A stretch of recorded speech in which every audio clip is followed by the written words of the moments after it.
Hey guys, it's YugiMaster.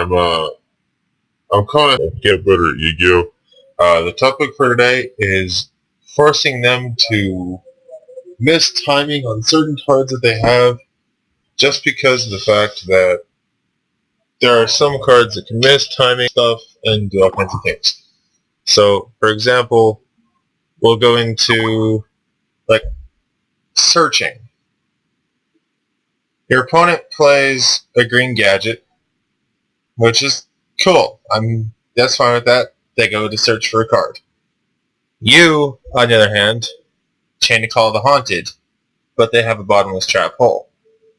You summon Cyber Dragon, which can be bottomless trap hole, but in this situation, because they are resolving their card effects still while you chain call the Haunted to summon a monster, they cannot chain bottomless trap hole in response to your summon of your monster. You essentially force their card to miss timing because they are still trying to resolve their gadget's effect to search for a card. It's so funny when you do that because then like you can end up winning the game sometimes like that because of the fact that they decided, let's go search for a card. They won the game. You won the game because they decided to search for a card. It's so hilarious like when they do that. Another example of causing them to miss timing is Raikou versus cards that activate and resolve in the graveyard when sent there.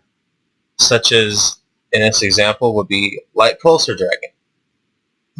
Light Pulsar Dragon's effect is when it's destroyed and sent to the graveyard. You special summon level 5 or higher Dark Dragon type monster from your graveyard.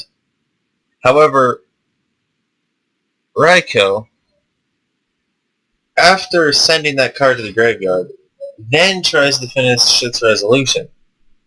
Now, Light Pulsar Dragon effects activate as soon as it's sent, but because Raikou is still in mid-resolution during the destruction of Light Pulsar Dragon, the effect of Light Pulsar misses timing and can't go off because Raikou is still trying to resolve. So you can force a lot of cards that have a very similar effect. You can force them to miss timing.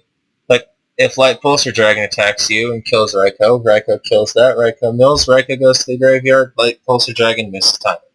If you flip Raikou and destroy Light Pulsar Dragon, it'll still miss timing.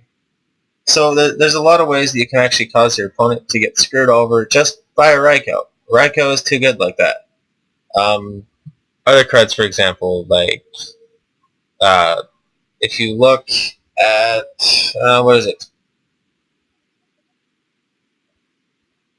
Oh, for example, Brotherhood of the Fire Fist Bear. If it destroys your monster and goes to send to the grave, like, no, that's because that's when it deals direct damage. So that's a bad example. But there are a lot of cards that activate when sent to the graveyard or destroyed. Mystic Tomato being one of them. It would miss timing with Raikou because Raikou's a douche like that. But that's an example of that. But one of the other things I wanted to talk about is people keep saying, like some of the people that I keep dueling seem to think that Fiendish Chain and Skill Drain make it to where you cannot use Rescue Rabbit to banish to go for like an XYZ or something. Like they seem to think that it stops that. No.